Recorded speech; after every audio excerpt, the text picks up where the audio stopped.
असली नांगराज ला देख ले किसानीन बाई। का सांप रखे हसगा सपेरा बाबू? ये करिया डोमी रखे हो किसानीन, ऐसे ये पर्रा डोमी घलो रखे हो वो सीटो तभे तो कहता किसानीन सबो झला देखा था आके देख ले वो ऐसे का नांगे नागिन देखा हूँ वो किसानीन बीन बजा के बोला। नांगे नागिन देखा हूँ वो किसानीन बीन बजा के बोला।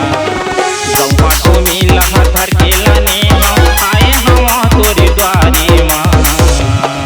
नांगे नागिन दिखा देगा सपेरा बीन बजा के मोला।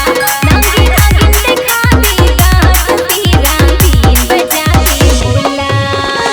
ले सुन तो वो किसानीन बाई। हाँ गाएगा सपेरा बाबू बता ना। आ ना वो छुप के देख ले। नहीं गा डर लगथे। आ ना वो छू छू के देख ले किसानीन। नहीं गा जी हथक लेकर थे सपेरा बाबू। तभे तो कहता किसानीन देख ले मोर डोमी गौहा ला।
सपेरा बाबू एको ठन असली जड़ी बूटी ला दे नगा।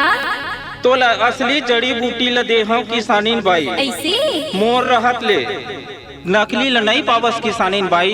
सीटो एको ठोड़ा होई वो ते पिया दे दे। ए ठोड़ा का होथे सपेरा बाबू?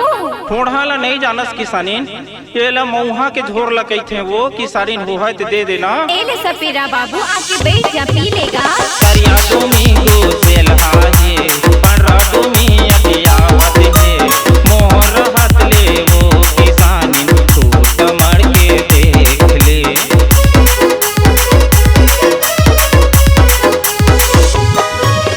करिया डोमी गो सेलहा है पर्रा डोमी अतियावत है। मोर रहत ले वो किसानीन टूट मर के देख ले।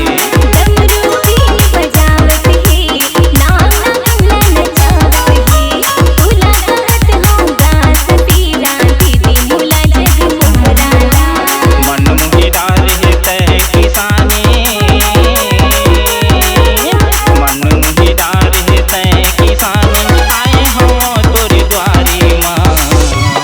नांगे नागिन देखा हूँ वो किसानी बीन बजा के बोला। नागिन नागिन दिखा देगा सपेरा बीन बजा के मोला। गौहा तो मिला धर के लाने हम आए हम तोरे द्वारे माँ। नांगे